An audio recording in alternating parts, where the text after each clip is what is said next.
Assalamualaikum warahmatullahi wabarakatuh. Waalaikumsalam warahmatullahi wabarakatuh.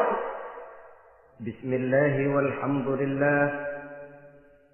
Wassalatu wassalamu ala sayyidina Rasulillah wa ala alihi wa sahbihi wa mawalah. La hawla wa la quwwata illa billah, amma ba'du. Saudara-saudara kaum muslimin yang berbahagia, di dalam kehidupan ini kita senantiasa mengambil iktibar, contoh dan teladan dari orang-orang sebelum kita. Itu sebabnya kepada baginda Nabi kita Muhammad sallallahu alaihi wasallam Allah Subhanahu wa taala menjelaskan cerita para nabi sebelum beliau dalam ayat "Tsumma naqussu 'alaika min anba'ir rusuli ma nusabbitu bihi fu'adak." Demikianlah kami ceritakan kepadamu wahai Muhammad sebagian dari kisah para rasul-rasul sebelum kamu yang dengan itu akan memperkuat hatimu, meneguhkan keyakinanmu dan memantapkan pendirianmu. Inilah manfaatnya belajar dari sejarah. Jadi jangankan kita, baginda Nabi sendiri pun oleh Allah Subhanahu wa taala diceritakan sejarah para nabi sebelum beliau yang dimusuhi oleh umatnya, yang dicaci maki oleh kaumnya, yang terusir dari kampung halamannya, bahkan sampai ada yang terbunuh oleh umatnya.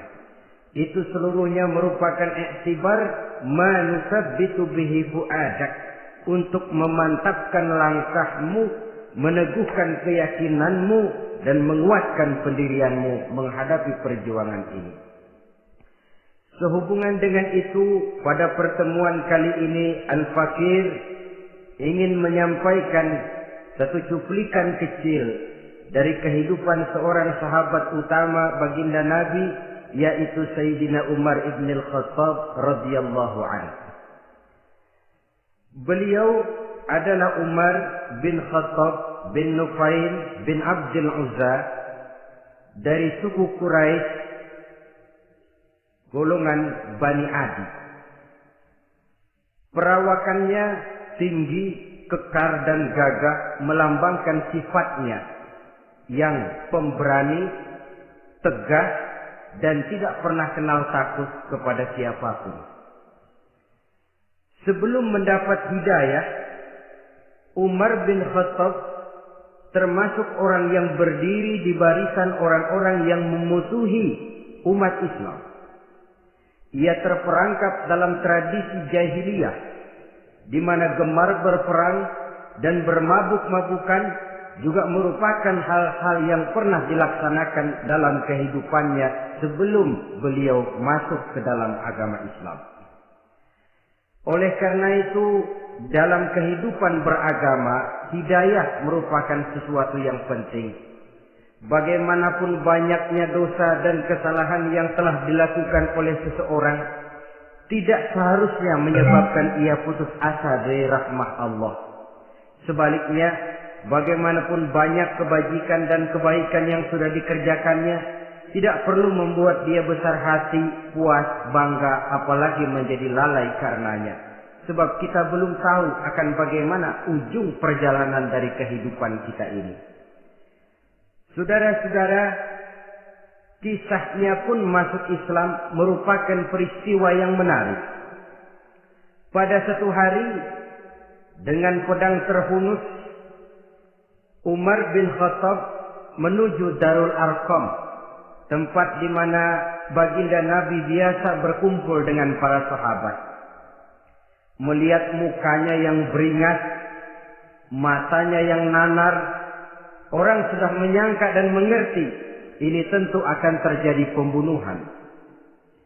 Dalam perjalanan menuju Darul Arqam, Umar bertemu dengan Nu'aim bin Abdullah. Nu'aim bertanya, "Ya Umar, mau kemana ente?" "Mau membunuh itu, si murtad itu." "Si murtad yang mana?" Yang mana lagi? Itu yang memecah belah kita, yang menghina berhala-berhala kita, yang menjelek-jelekkan nenek moyang dan keturunan kita. Siapa lagi kalau bukan Muhammad? Kata Nuaim Umar, enggak salah. Tidak salah lagi. Salah Umar. Salah kenapa? Apa kamu enggak malu? Kamu mau pergi membunuh Muhammad. Sementara adikmu sendiri Fatimah, dia sudah termasuk salah seorang pengikut Muhammad. Mendengar ini, muka yang memang tadinya sudah marah dan merah, tambah jadi kelabu. Bukan main mangkalnya Umar bin Khattab. Orang lain dia musuhi, orang lain dia kejar-kejar. Ini malah adiknya sendiri menjadi pengikut dari baginda Nabi. Tidak jadi menuju Darul Arqam, dia berangkat ke rumah adiknya Fatimah. Adapun di rumah Fatimah sedang berkumpul Fatimah, suaminya Sa'id bin Zaid, dan seorang sahabat Habbab ibnul Arab. Mereka sedang membaca Quran. Waktu itu Quran belum lagi dijilid macam sekarang, jadi masih merupakan suhuf atau lembaran-lembaran tercecer saja. Ketuk pintu. Ya tentu tidak assalamualaikum karena dia belum Islam. Tok, tok, tok. Siapa di luar? Umar. Mendengar suaranya saja, ini sahabat yang namanya Habbab ibnul Arab sudah lari ke belakang pintu. Sambil qomat kamit baca doa mohon diselamatkan oleh Allah. Adapun Fatimah yang sedang memegang suhuf, lembaran tulisan Quran itu, menyembunyikan suhuf itu di belakang bajunya. Umar masuk. Fatimah, kata ya bang, apa benar berita yang saya dengar? Berita apa itu bang?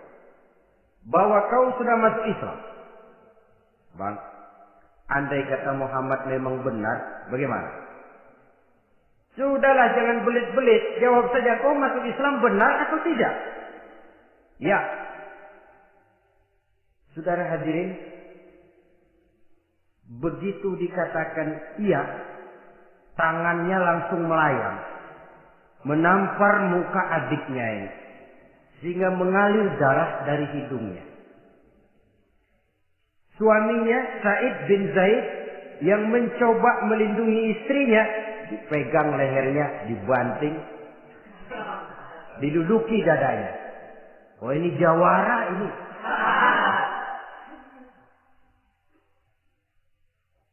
Namun pada saat sedemikian, suara kebenaran terpantul dari mulut Fatimah, adik dari Umar bin Khattab ini.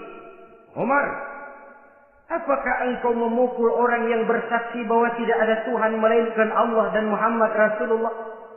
Apakah engkau menganiaya seseorang yang terpanggil untuk mengikuti kebenaran? Manusia macam apa engkau, Umar? Saudara, memang dia orang keras, tapi hatinya mudah menerima kebenaran. Sehingga mendengar kalimat adiknya ini tercenung dia sejenak, melongok, bengong kata anak sekarang. Ini kalau tidak karena keyakinan yang mantap, tidak mungkin orang ini, anak adik saya ini bicara macam begini. Umar, mengapa engkau memukul orang yang bersaksi bahwa tidak ada Tuhan melainkan Allah dan Muhammad Rasulullah? Mengapa engkau pukul orang yang mengikuti kebenaran, menerima hidayah dari Allah? Begitu yakin dan mantapnya, walaupun di tengah satu hal yang sangat menakutkan. Siapa yang tidak takut orang Quraisy berhadapan dengan Umar bin Khattab yang dikenal sebagai singa padang pasir pada waktu itu? Malahan dia termasuk salah seorang jagoan di tradisi masyarakat jahiliyah itu. Ada satu pasar yang namanya pasar Ukaz. Tiap tahun di pasar itu diadakan pesta. Pertama pertandingan syair. Jadi penyair waktu itu jadi kebanggaan. Syair-syair yang menang itu digantung di dinding Ka'bah. Jadi setiap suku akan bangga kalau mempunyai ahli syair yang hebat. Nah, lalu diadakan juga lah perlombaan balap kuda, memanah, termasuk gulat. Lah Umar ini tiap kali pertarungan mesti menang. Belum pernah ada yang berhasil mengalahkan dia. Jawara. Saudara-saudara, mendengar adiknya begitu mantap hatinya, apalagi ketika adiknya berkata begitu, suhuf lembaran yang disembunyikan di belakang bajunya tersembul. Apa yang kau sembunyikan di balik bajumu itu? Suhuf. Apa suhuf itu? Lembaran Al-Quran. Coba saya lihat. Enggak boleh. Kenapa? Kamu kotor.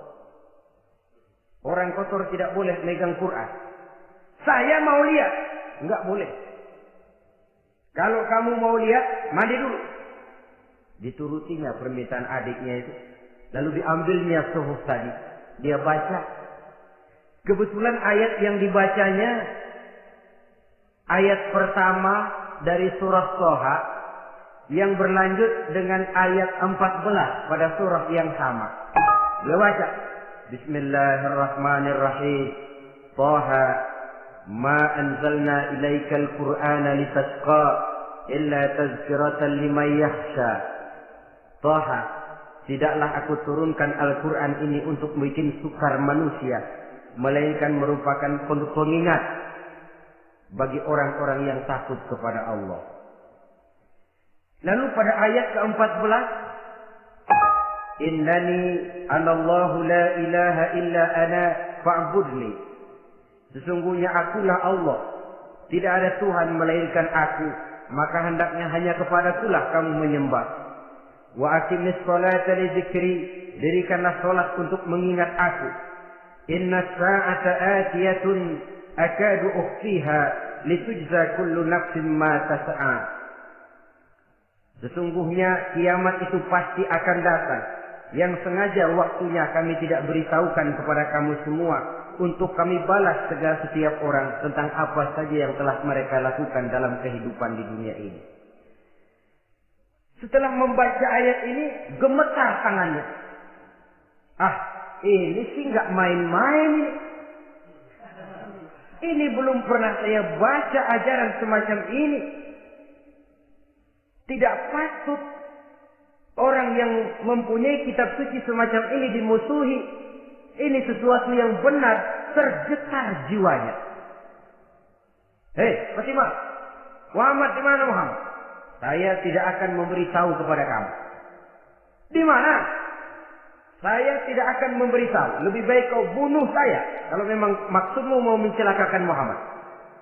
Sama sekali saya tidak akan mencelakakan dia, Fatimah. Kasih tahu saja di mana dia. Darul Arqam. Bergegas dia menuju Darul Arqam. Di dalam Nabi memang sedang kumpul dengan para sahabat. Termasuk ada Sayyidina Hamzah yang juga terkenal jawara juga. Ketuk pintu. Ketuk pintu. Siapa di luar? Umar. Di dalam ini geger sebagian sahabat. Umar datang ini pasti bencana. Umar datang, wah, kalau istilah kampung, kerok dan urusan.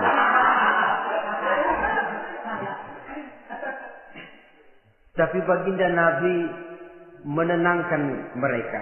Tenang, mudah-mudahan ada hikmahnya. Sayyidina Hamzah tampil, bukakan dia pintu. Kalau niatnya baik, kita terima. Kalau niatnya tidak baik, saya paling depan. Dibukakan pintu. Begitu dibukakan pintu, Umar masuk merangkul baginda Nabi. Kemudian dengan tersendat, Asyhadu an la ilaha illallah wa asyhadu annaka ya Muhammad Rasulullah. Saya bersaksi tidak ada Tuhan melainkan Allah, dan saya bersaksi bahwa engkau hai Muhammad adalah utusan Allah. Sahabat takbir semua, Allahu Akbar, Allahu Akbar. Kegembiraan meliputi suasana ketika itu. Kenapa? Karena sebelumnya dikala Umar belum masuk Islam, dia merupakan ganjalan yang paling dikhawatirkan oleh umat Islam. Setelah dia masuk Islam, jelas merupakan suatu keuntungan yang sangat besar. Dan dia tertarik kepada Islam bukan karena bujuk rayu orang, tidak karena diberikan harta, tidak karena diiming-iming oleh kedudukan tinggi, Tapi karena kebenaran, hidayah menembus hatinya melalui wasilah ayat dalam surah Thaha yang dibacanya melalui suhuf yang dipegang oleh adiknya tadi. Sejak saat itu berubah 180 derajat Umar bin Khattab radhiyallahu anhu. Tetapi tetap dengan sifatnya keras, tegas, dan tidak pernah kenal takut kepada siapapun. Cuma kalau sebelum Islam, dia kerasnya kepada Islam. Setelah dia masuk Islam, muter arah. Kepada siapapun yang memusuhi Islam, dia bersikap keras, tegas, dan tidak pernah kenal takut. Bahkan setelah beliau masuk Islam, satu hari ketika di Darul Arqam kumpul-kumpul, waktu itu Nabi belum berdakwah secara terbuka karena pengikut masih sedikit. Sayyidina Umar usul, "Ya Rasul, ada apa Umar? Alasna 'alal haq fi mamatina wa mahyana." Ya Rasul, bukankah kita ini berdiri di atas sesuatu yang benar? Bukankah mati kita, hidup kita untuk melaksanakan sesuatu yang benar? Bala ya Umar, betul Umar. Wallazi nafsi biyadi, innakum la'alal haq in muttum wa in hiyitum. Demi Allah Umar, kata Nabi, sesungguhnya kamu dan kita semua berdiri di atas kebenaran, hidup ataupun mati. Setelah mendapat jawaban begini, Umar masuk kepada tujuan pembicaraannya. Izan ya Rasul, fasimal ihtifal. Kalau memang begitu ya Rasul, kalau memang kita yakin kita berdiri di atas kebenaran, kita hidup karena kebenaran, kita mati pun memperjuangkan kebenaran, fasimal ihtifal. Kenapa mesti ngumpet-ngumpet? Kenapa harus sembunyi-sembunyi? Wallazi ba'atsaka bil haqq, demi Allah ya Rasul, la takhrujanna wa la nakhrujanna ma'ak. Tuhan harus keluar menyampaikan Islam ini secara terbuka, dan kami akan mendampingi Tuhan dengan segenap jiwa dan raga. Sekali masuk Islam gak tanggung-tanggung. Yang kayak begini ini yang kita perlukan sekarang ini. Begitu masuk Islam, gak tanggung seluruhnya, jiwa dan raganya masuk Islam. Beliau yang pertama kali mengajukan ide, kenapa harus dakwah sembunyi ya Rasul? Wong kita berdiri di atas kebenaran, memperjuangkan sesuatu yang hak. Kalau kita mati, kita pun mati membela kebenaran. Kenapa mesti fasimal ikhtifaq? Kenapa harus sembunyi-sembunyi? Mulai sekarang mari keluar ya Rasul, saya akan dampingi Tuhan, nyawa taruhannya. Saudara hadirin yang saya hormati, selalu dia tempat-tempat yang pernah dia melaksanakan maksiat sebelum dia Islam, selalu dia kunjungi sampai dia berkata, tidak ada tempat yang pernah saya melakukan kesalahan sebelum saya Islam yang harus saya tutupi dengan kebajikan setelah saya Islam sekarang ini. Bahkan ada satu riwayat menjelaskan beliau itu yang tinggi badannya, kekar perawakannya, gemetar orang ngadepin dia. Tapi beliau sendiri sangat mudah gemetar kalau sudah mendengar ayat-ayat Allah. Sehingga ada satu riwayat menjelaskan Sayyidina Umar itu setelah masuk Islam, kalau sholat kadang-kadang bila menoleh ke kanan beliau senyum, bila menoleh ke kiri beliau menangis berurai air mata. Ada orang bertanya, ya Umar, kenapa menengok ke kanan kau senyum, ke kiri kau menangis? Itulah kalau saya ingat jahilnya saya sebelum Islam. Adapun bila saya menoleh ke arah sebelah kanan saya tersenyum, teringat betapa dulu saya membuat berhala dari korma. Saya tumpuk-tumpuk, saya susun begitu.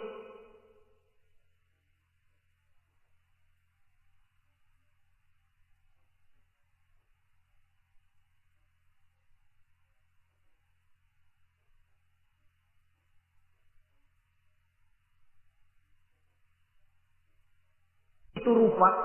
Setelah saya sembah, saya makan itu korban. Gagah betul saya waktu itu. Sampai Tuhan pun saya makan. Adapun kalau saya menoleh ke kiri, teringat putri kesayangan saya yang terbawa oleh tradisi jahiliyah. takut menanggung aib, merasa malu mempunyai anak perempuan sampai dia terkubur hidup-hidup. Berurai air mata saya mengingat semua itu. Padahal Nabi sudah memberikan jaminan. Sebab saudara jangan lupa, orang kafir masuk Islam, dalam Islam itu dihitung dari bayi lagi. Dari nol, itulah untungnya. Jadi misalnya sudah 60 tahun, dari kecil sampai 60 tahun kafir. Umur 61 masuk Islam. Nah, sejak umur 61 itulah yang dihisab oleh Allah. 60 tahun ke bawah gratis bersih pemutihan. Istimewa betul. Tapi jangan lalu diniatin, gua kafir aja ah. Nanti sudah tua-tua mau giliran mati baru Islam. Nah, itu diniatin lain. Ini yang karena faktor hidayah, saudara-saudara. Nah, cintanya kepada baginda Nabi luar biasa. Dalam setiap pertempuran beliau selalu di front terdepan. Bahkan demikian cintanya sampai ketika hari di mana baginda Nabi wafat, saudara-saudara. Disampaikan berita wafat Nabi kepada Umar. Ya Umar, baginda Nabi sudah wafat. Kamu ngomong apa? Baginda Nabi sudah wafat. Bukan sedih, nyabut pedang, keluar matanya malotok. Siapa yang bilang Muhammad mati, saya sabot batang lehernya. Begitu cintanya beliau kepada baginda Nabi, sampai-sampai nggak menerima kalau Nabi wafat. Taruhlah nggak bisa mati bersamaan, bolehlah mati beriring-iring saja barangkali maksudnya. Saudara-saudara, cabut pedang, saya ban kemana? Ayo, siapa ngomong Muhammad mati, saya tebas batang lehernya. Sampai bertemu dengan Sayyidina Umar, Sayyidina Abu Bakar. Di tempat orang banyak, Sayyidina Abu Bakar yang bijaksana ini pidato. Ayuhan nas, man kana ya'budu Muhammadan fa inna Muhammadan qad mata. Wa man kana ya'budu Allah fa inna Allah hayyun la yamut. Wahai manusia, barang siapa yang menyembah Muhammad, maka Muhammad sudah mati. Tetapi barang siapa yang menyembah Allah, Allah akan hidup selamanya dan tidak akan pernah mati. Mendengar pidato ini, Sayyidina Umar sadar bahwa sebenarnya yang tidak bisa mati itu cuma Allah. Bagaimanapun agungnya baginda Nabi, besarnya baginda Nabi, tinggi akhlak budi pekertinya Nabi, cintanya beliau kepada Nabi, kan Nabi manusia. Dan manusia harus mati. Kemudian dibacakan surah Ali Imran ayat 144. Wa ma Muhammadun illa rasul qad khalat min qablihi rusul afa in mata aw qutila qalabtum ala aqabikum. Muhammad tidak lain daripada manusia, telah datang kepadanya rasul. Apakah jika ia mati engkau kembali menjadi murtad atau mundur ke belakang? Mendengar ayat ini dibacakan, Sayyidina Umar sadar, berurai air matanya, menangis dalam kesedihannya.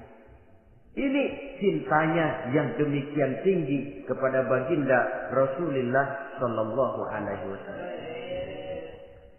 Begitulah seluruh kesalahan yang dia lakukan pada saat sebelum dia masuk Islam, berusaha dia tutupi dan dia tebus dengan segala kebaikan, pengabdian, perbuatan soleh setelah dia masuk Islam.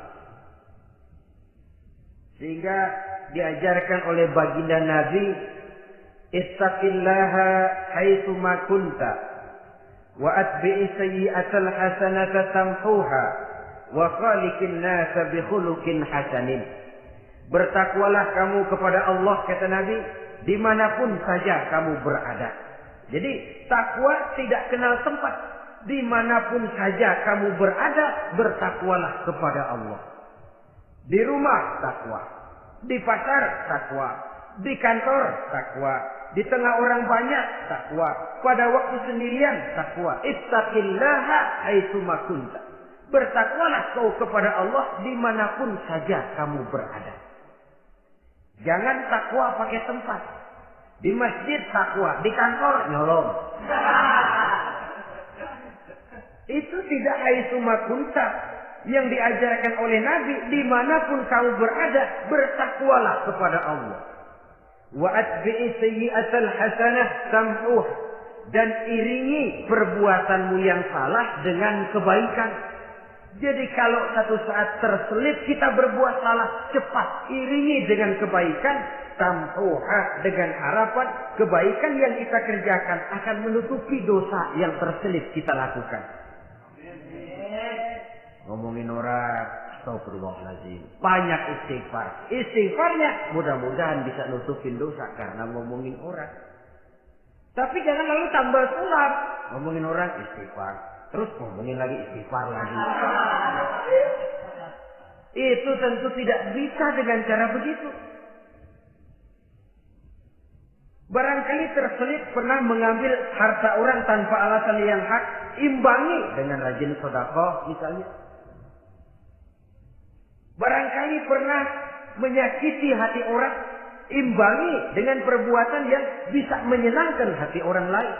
Itu namanya mengiringi perbuatan yang bersifat salah dengan kebajikan. Ini yang dilakukan oleh Sayyidina Umar.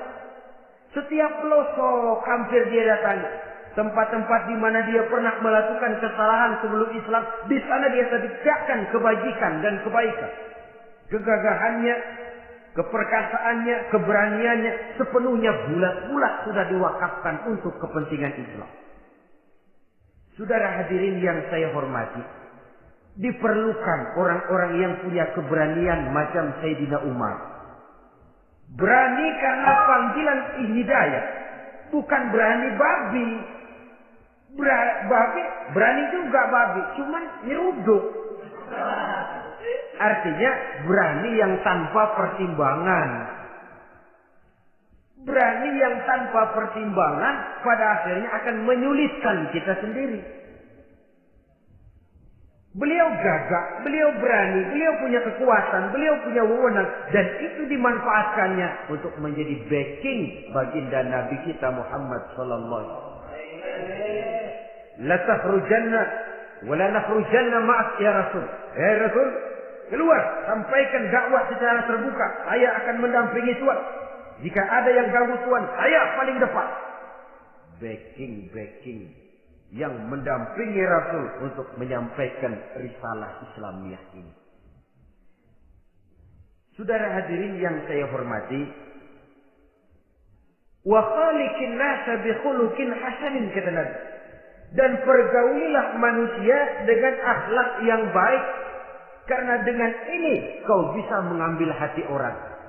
Dalam hadis lain katakan, innakum la tas'una an-nasa bi amwalikum walakin yas'uhum minkum bastul wajhi wa husnul khuluq. Kamu tidak akan bisa menyenangkan orang banyak dengan hartamu, tapi kamu bisa ambil hati mereka dengan budi pekerti yang luhur dan muka yang manis. Dengan harta belum tentu kita bisa menyenangkan semua orang. Tapi budi pekerti yang luhur, muka yang manis, itu yang akan bisa membuat kau menyenangkan orang banyak.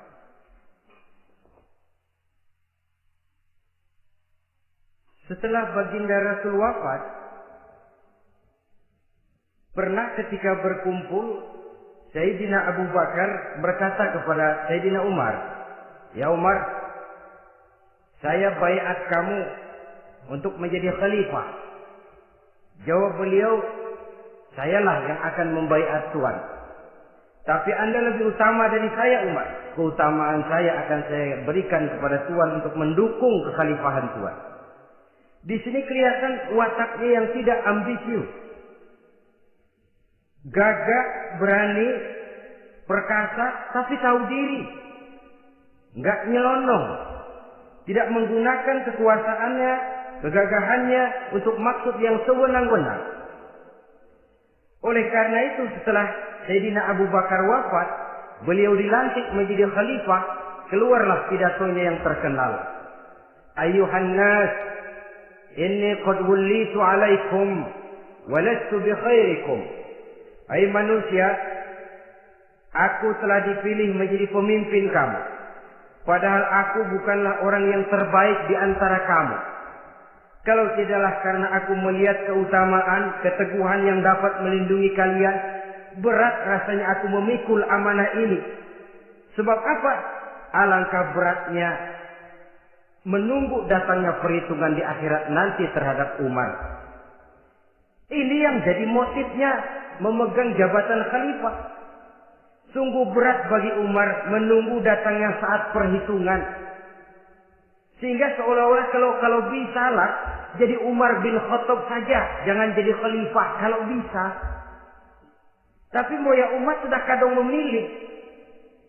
Sehingga benar kalau dalam satu hadis Nabi pernah mengajarkan jangan memberikan satu jabatan kepada orang yang memintanya. Sebab orang kalau sudah minta jabatan, apalagi pakai jilat-jilat, pakai upeti-upeti, tentu ada tendensinya. Ada batu di balik udang. Kalau udang di balik batu kan mungkin nggak kelihatan, tapi kalau batu di balik udang kelihatan betul itu. Ada maunya, ambisinya.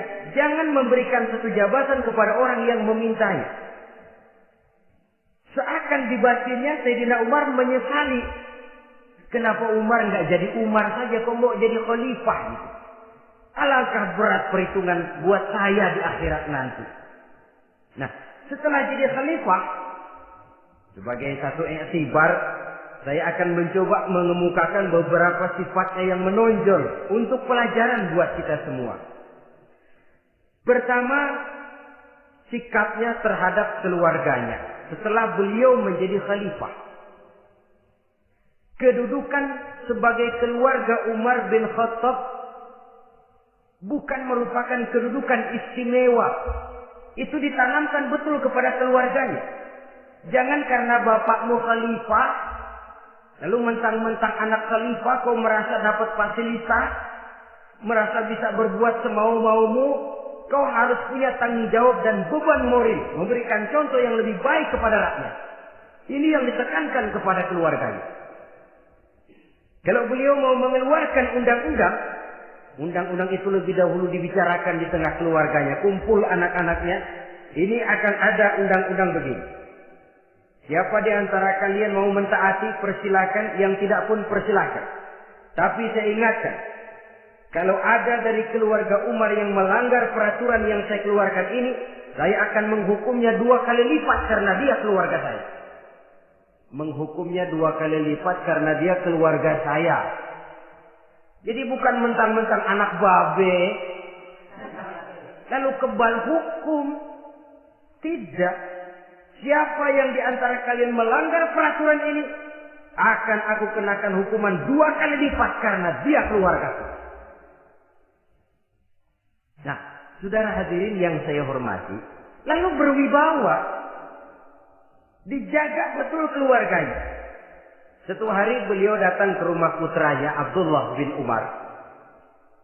Ketika masuk dilihatnya Abdullah bin Umar sedang makan daging. Makan daging. Merah muka Umar. Mentang-mentang anak khalifah ya. Mentang-mentang anak Amirul Mukminin ya kamu makan daging. Lihat tuh rakyat kita masih banyak yang kelaparan makan daging, makan roti keras. Padahal itu halal. Sesuatu yang diperoleh dengan usahanya sendiri. Tetapi begitu hati-hatinya Umar untuk menjaga pandangan orang. Keluarga khalifah merupakan beban moral sebab akan dijadikan contoh oleh rakyatnya. Mentang-mentang anak khalifah ya makan daging.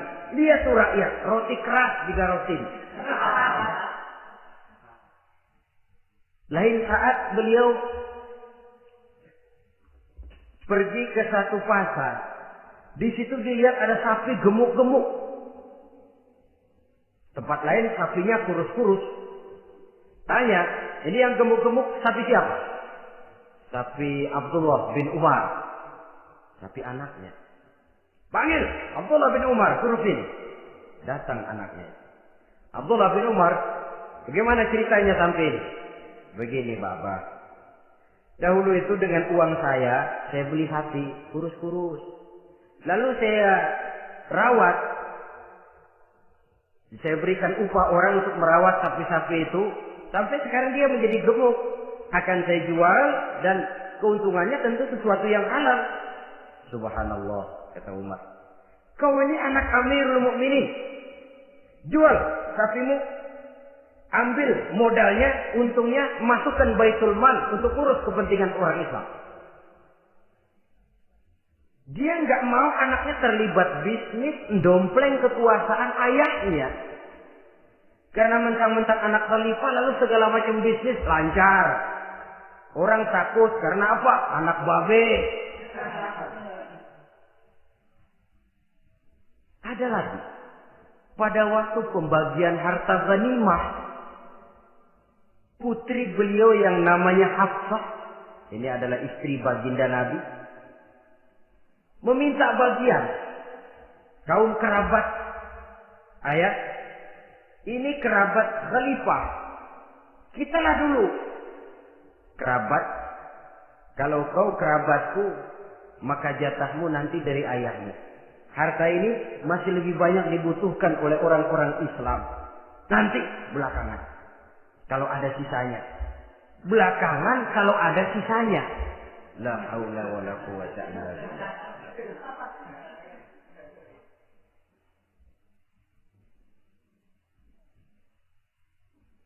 Saudara hadirin,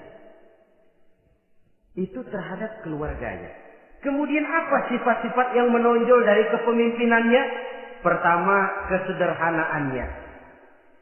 Beliaulah satu-satunya khalifah, Amirul Mukminin, setingkat presiden kalau sekarang, yang punya jubah cuma 2 dan 1 pun punya anaknya. Tambelan lagi. Pernah sholat Jumat terlambat. Beliau naik mimbar untuk khutbah, sebelumnya minta maaf dulu. Saudara-saudara, maaf saya terlambat nungguin baju kering. Seorang khalifah nungguin baju kering. Sederhana dalam kehidupannya. Mari kita ambil satu cerita lagi. Pada waktu beliau jadi khalifah, yang diangkat jadi gubernur di Mesir adalah Amr bin As. Amr bin As hidupnya lebih mirip kaisar. Istananya besar, pakaiannya bagus-bagus.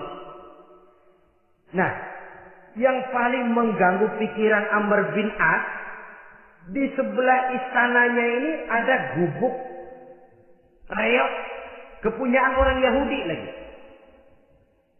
Ini nggak pantas bener, masa di samping istana gubernur ada gubuk reok. Orang Yahudi lagi yang punya. Ini mesti, udah, bikin saja rencana, panggil dinas tata kota, bikin planning. Di sini mau dibangun masjid, proyek negara. Bikin gambarnya, susun anggarannya, tender. Saudara-saudara, si Yahudi yang punya gubuk reot dipanggil. Yahudi, ada apa, Pak? Kamu tahu nggak? Enggak. Ya memang belum saya kasih tahu.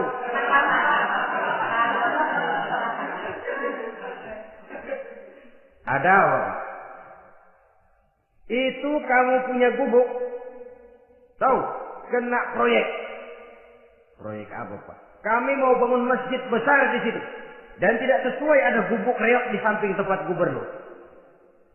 Jadi maksud Bapak, gubukmu, tanah-tanahnya mau saya bebaskan. Saya beli. Enggak mau, Pak. Saya enggak mau jual.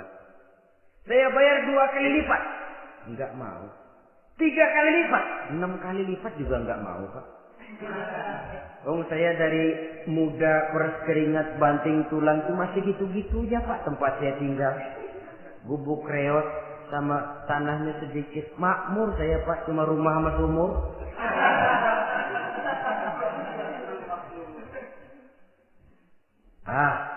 Ini Yahudi kelewatan juga. Akhirnya turun perintah, sudah, kalau dia nggak mau dibebaskan, gusur saja, tarik, ambil bulldozer.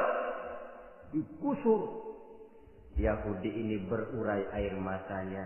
Aduh, begini jadi rakyat kecil, udah jatuh ketiban ember lagi. Tapi pikir-pikir Amr bin As kan bukan yang paling atas. Dia kan cuma pejabat, masih ada atasannya lagi. Lapor lapor. Yahudi ini berangkat ke Madinah. Bayangkan dari Mesir ke Madinah. Jalan. Di sepanjang jalan dia berpikir membanding-banding. Kalau gubernurnya saja istananya begitu mewah, apalagi khalifahnya. Kalau gubernurnya galak main gusur, apalagi khalifahnya. Dan saya bukan orang Islam, apa dia lemin ngadu? Apa dapat tanggapan? Berangkat dia sambil harap-harap cemas. Sampai di pintu kota Madinah, dia temui orang lagi tidur di bawah pohon korma. Selamat siang, Pak. Ada apa? Pak. Apa? Mau lapor. Lapor apa? Bapak tahu Khalifah Umar bin Khattab? Tahu? Istananya di mana, Pak? Istananya di atas lumpur. Di atas lumpur. Di atas lumpur. Pengawalnya banyak, Pak. Banyak. Siapa, Pak? Yatim piatu, janda-janda tua, orang-orang miskin, orang-orang lemah, itu pengawalnya. Pakaian kebesarannya apa sutra apa, Pak? Pakaian kebesarannya malu dan takwa. Saya nggak ngerti, Pak. Itulah Umar bin Khattab. Lalu orangnya sekarang di mana, Pak? Di depan ente. Rupanya yang dia tanya itulah orangnya. Gemeter Yahudi ini, keringat bercucuran. Coba, istananya di atas lumpur.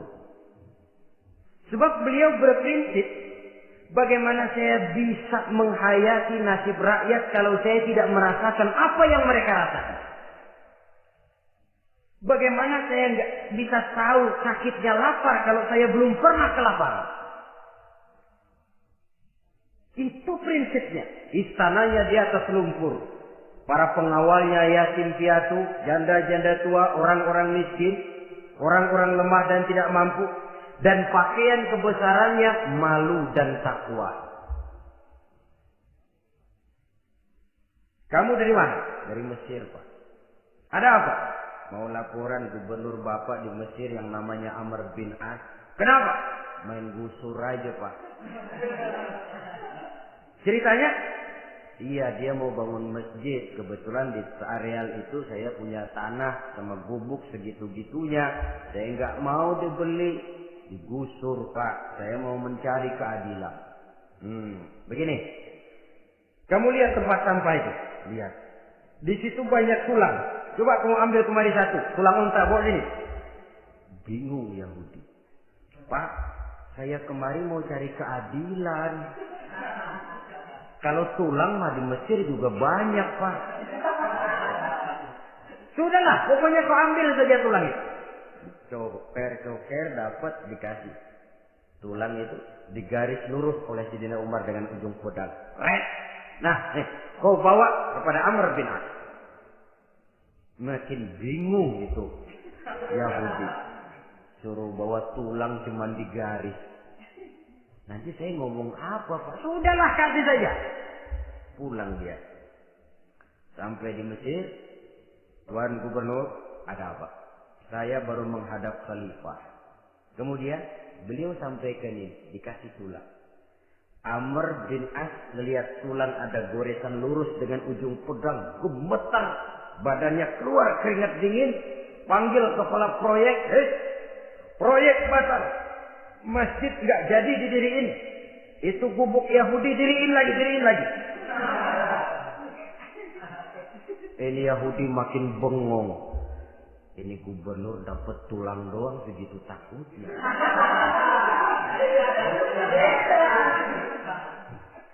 Ada apa sebenarnya Tuan Gubernur? Kamu tahu? Ini nasihat pahit buat saya dari Amirul Mukminin Umar bin Khattab. Seolah-olah beliau bilang, "Hai Amr bin As, jangan mentang-mentang sedang berkuasa ya. Pada suatu saat kau akan jadi tulang-tulang kayak begini. Maka mumpung kamu masih hidup dan berkuasa, berlaku lurus dan adillah kamu seperti lurusnya garis di atas tulang ini. Lurus, adil, jangan bengkok. Sebab kalau kamu bengkok, nanti aku yang luruskan pakai pedangku. Siapa yang nggak ngeper begitu? Sampai akhirnya apa? Kata si Yahudi, Pak, kalau begitu Islam adil ya. Adil. Kalau gitu biarin dah, Pak. Tanah saya. Mau kamu jual? Bukan saya jual, Pak. Saya kasih aja dah. Campur gubuk-gubuknya. Ambil aja dah.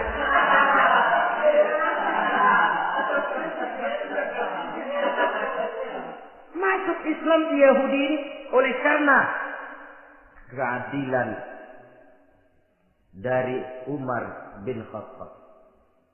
Begitulah kesederhanaan hidupnya. Sampai saudara, yang ironi betul, pernah Utsman bin Affan, Ali bin Abi Thalib, Thalhah dan Zubair kumpul mendengar berita bahwa Sayyidina Umar ini punya hutang. Bayangkan, seorang khalifah untuk melangsungkan hidupnya sampai punya hutang. Padahal Baitul Mal di bawah kekuasaannya. Berunding Utsman, Ali, Thalhah, Zubair. Kalau kita langsung ngomong sama Umar nggak enak dong, dia nggak bakalan terima. Lewat putrinya aja, Hafsah. Baik. Hafsah ngomong sama Umar, Abah, kenapa? Bagaimana kalau honor Abah ditambah, ditingkatkan supaya hutang bisa ketutup? Hafsah, saya Abah. Siapa yang nyuruh kamu ngomong begitu? Enggak ada. Ada. Saya tahu ada ini. Kalau nggak ada, kamu nggak mungkin ngomong begitu. Tapi orangnya kalau saya tuntut, mereka mungkin nggak mau. Sekarang saya mau tanya Hafsah, kau kan istri Rasul, betul? Nah, saya mau tanya, suamimu makanannya apa? Daging? Bukan. Roti. Tempat tidurnya kasur empuk? Bukan. Kain kasar yang kalau musim panas kami bentangkan, kalau musim dingin separuh buat tidur, separuh buat selimut. Pakaian yang dibelikan untukmu berapa banyak? Cuma 2. Nah, itu guru saya. Orang yang paling saya cintai. Dan itu yang saya ikuti. Bahkan setelah beliau wafat, Sayyidina Umar ini, hutangnya ditanggungkan kepada anaknya Abdullah bin Umar. Dan itu pun dilunasi dengan menjual rumahnya. Hingga rumahnya itu disebut Darul Qadha, rumah bayar hutang. Begitu kesederhanaannya. Jadi nggak pakai aji mumpung jadi khalifah lalu kayak ikan gurita, tangan yang mana aja megang. Itu kan mental monyet. Monyet itu kan begitu. Tangan megang kiri kanan, mulut ngawal, kaki megang, temennya dikasih masih ngerampas juga. Monyet rakus betul. Itu kesederhanaannya. Kenapa kesederhanaan ini timbul? Karena sikap zuhudnya. Zuhud itu tarkud dunia li ajlil akhirah. Orang yang mengambil dunia hanya yang diperlukan dengan lebih mengutamakan kehidupan akhirat. Watak zuhudnya yang sangat menonjol. Dialah pahlawan yang paling berani di medan perang. Dialah imam yang paling khusyuk di masjid. Dan tidak jarang kalau sholat sendiri, begitu membaca ayat yang menceritakan neraka, nangis berurai air matanya. Saudara hadirin ma'asyiral muslimin rahimakumullah. Jadi kesederhanaan dan kezuhudan ini bukan lewat teori disampaikan oleh Umar, bukan lewat penataran seluruh aparat, tidak, lewat contoh konkret. Inilah saya, contoh sederhana dan zuhud. Bagaimana saya akan bisa merasakan penderitaan kalau saya sendiri tidak pernah menderita? Bagaimana saya akan tahu sakitnya lapar kalau saya belum pernah kelaparan? Maka tanpa penataran, tanpa upgrading segala macam, berhasil karena prinsip keteladanan. Beliau jadi contoh utama. Dan sumber utamanya tentu tidak lain karena contoh dari baginda Nabi besar Muhammad sallallahu alaihi wasallam. 2, sederhana, yang kedua zuhud. Yang ketiga, sifat yang menonjol dari kekhalifahannya adalah adil. Kalau sudah bicara soal hukum, dia tidak pernah kenal kompromi. adalah seorang pemuka Nasrani masuk Islam. Namanya Jabalah bin Aiham. Ketika dia bikin haji, kain ihramnya keinjak orang Arab yang hitam. Badui. Jengkel. Dia merasa bekas tokoh. Enak aja nih orang udah jelek, injak lagi. Ditempelin orang tadi. Orang ini lapor kepada Umar. Panggil Jabalah bin Aiham. Panggil. Kau ditampar? Betul Khalifah. Tampar dia. Tampar lagi. Dipukul orang itu. Di depan Sayyidina Umar. Jadi tidak karena kau ini bekas kepala suku, kau ini bekas orang terhormat, lalu ada kebijaksanaan yang tidak bijaksana. Kebijaksanaan yang akhirnya jadi tidak bijaksana. Dan itu memang sudah dimulai dengan memblokir keluarganya. Tidak satu keluarganya pun yang boleh mempunyai perasaan bahwa menjadi keluarga khalifah merupakan fasilitas dan keuntungan. Kau jangan makan di atas punggungku. Kau jangan menikmati fasilitas di atas keringatku. Dan tidak ada keinginan mewariskan jabatan khalifah kepada anak-anaknya. Pernah beliau musyawarah. Saya bingung. Kenapa khalifah? Gubernur Kufah ini sulit nyari orang. Diangkat yang lemah, rakyat ngeluh. Diangkat yang keras, rakyat juga ngeluh. Ada calon khalifah. Kalau ini mah nggak salah lagi nih buat gubernur Kufah. Siapa? Abdullah bin Umar. Anak beliau sendiri. Melotot matanya. Jangan macam-macam kau. Cukup satu orang Umar memegang jabatan ini. Kalau berhasil, kami keluarga Umar sudah merasakannya. Kalau gagal, cukup kegagalan seorang Umar. Tidak berusaha mengorbitkan anaknya. Anak babe diangkat jadi jadi ano. Tidak, malah diblokir. Cari yang lain. Tapi Abdullah bin Umar cukup syarat ya khalifah. Dia orang bertakwa dan soleh. Yang takwa dan soleh bukan cuma anak Umar. Anak orang lain juga banyak yang takwa dan soleh. Itu prinsipnya. Sehingga ketegasan ini membuat orang jadi sungkan. Dan tidak seorang pun berani kirim-kirim upeti hadiah. Kamu pernah itu ada pejabat dari Azerbaijan kirim makanan. Kue. Mending apa? Kue. Itu dicicipi enak. Enak juga ya kue ini. Enak khalifah. Ini di sana apa makan rakyat biasa? Bukan. Ini makanan orang-orang fit. Nah. Dibungkus lagi itu kue. Dibungkus. Ontamu mana? Di luar. Ambil. Bawa pulang. Serahkan lagi kepada gubernur di sana. Kasih tahu salam dari Umar bin Khattab. Kenyangkan dulu rakyat. Dengan makanan seperti ini. Kita belakangan. Jadi kalau rakyat lapar. Saya orang pertama yang akan merasakan kelaparan. Tapi kalau rakyat makmur. Biarlah saya menjadi orang terakhir yang kenyang. Kan bagus prinsip itu. Jikalau rakyat kelaparan, saya akan jadi orang pertama yang merasakan lapar. Tapi kalau rakyat makmur, biar saya jadi orang terakhir yang kenyang. Jangan dibalik. Pada saat rakyat kelaparan, dia kekenyangan. Dan selanjutnya, sikap keadilannya ini, saudara-saudara, menyebabkan hukum lalu jadi berwibawa. Pernah beliau jalan-jalan di lorong kota Madinah. Di tempat yang namanya Harah bersama Aslam. Ada ibu-ibu, anaknya nangis. Lapar mah. Sabar, dikit lagi matang gitu. Emang tuh ibu lagi ngerebus. Bunyi, air ngebulak. Lubuk. Umar lihati dari jauh. Belum juga matang. Nih anak dari nangis, lapar, sampai capek nangis, sampai tidur. Anak tidur, Umar samperin. Bu, emang masak apa sih kok nggak bisa matang? Saya nggak masak apa-apa tuan. Itu pating kerupuk apa? Ketika dibuka ya cuma air saja. Subhanallah, ibu sudah ngebohongi anak ibu sendiri. Habis harus bagaimana tuan? Saya sudah nggak punya makanan untuk dimasak. Sementara perut nggak kenal kompromi. Jalan satu-satunya, ya terpaksa anak saya bohongi. Saya bilang sebentar lagi matang sampai dia tidur sekarang ini. Memangnya Khalifah Umar gimana sih ngurusi rakyat? Subhanallah, dia orang zalim. Dia yang memegang urusan kami, tapi dia tidak tahu nasib saya. Anak kelaparan, keluarga terlantar. Oh, begitu. Iya. Zalim betul Umar bin Khattab.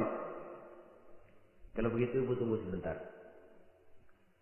Dia pulang bersama Aslam menuju Baitul Mal. Dia ambil tepung 1 karung, dipikul sendiri. Dipikul sendiri, kata Aslam, ya Khalifah, biar saya yang bawa. Jangan. Kenapa Khalifah? Apa kau kira kau sanggup mikul dosa saya di akhirat nanti? Biar saya yang mikul sendiri. Dia bawa ke tempat ibu-ibu. Dia masakin sendiri. Nah, bu, sudah matang, persilahkan masak. Makan. Alhamdulillah Tuhan. Mudah-mudahan Allah memberkahi Tuhan. Tuhan lebih baik dari Umar bin Khattab yang zalim itu. Memang sebenarnya Tuhan siapa, kata si ibu? Saya, iya. Saya ya Umar bin Khattab yang ibu bilang zalim itu. Gemetar si ibu. Gemetar si ibu. Tapi memang peka dan menghargai kritik orang. Tidak membungkam setiap orang yang nadanya sumbang atau berbeda. Kadang beliau berkata, saya khawatir karena orang terlalu segan dengan saya, lalu gak ada yang berani negur kalau saya salah. Kan begitu biasanya. Karena sudah terlalu segan, lalu semuanya orang mau diaminin saja. Asal dibilang gak benar, marah, jengkel. Lalu disingkirin, maunya diiyain, inggih, kula nuwun. Oke bos. Beliau bilang, saya khawatir kalau tidak ada orang yang mau menegur kesalahan saya jika saya terlanjur nanti. Itu muncul orang. Demi Allah, saya akan menegur Tuhan dengan pedang saya ini. Cerah mukanya, senyum bibirnya. Alhamdulillah, anak muda, saya memerlukan orang macam kau. Yang berani berkata ya terhadap yang benar dan tidak terhadap yang tidak benar, apa dan bagaimanapun resikonya. Di sini kelihatan sikap beliau menghadapi orang yang berbeda pendapat. Keadilan, keberanian dan ketegasan, cepat menerima kebenaran merupakan serentetan dari sifat-sifat utama beliau sejak masuk Islam sampai menjadi khalifah yang kedua. Bahkan dengan jasa beliau, Islam kemudian tersebar menembus dinding Jazirah Arabia, memasuki Bizantium dan Persia, sehingga beliau juga dikenal sebagai periode Al-Futuhat Al-Islamiyah. Nah, saudara-saudara, inilah cuplikan kecil dari kehidupan seorang agung dan besar yang memang sangat terbatas kata-kata untuk melukiskan kebesaran itu.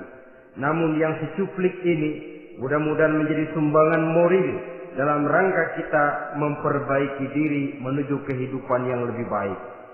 Terima kasih banyak atas segala perhatian. Mohon maaf atas segala kekurangan. Usikum wa nafsi bitaqwallah. Wassalamualaikum warahmatullahi wabarakatuh.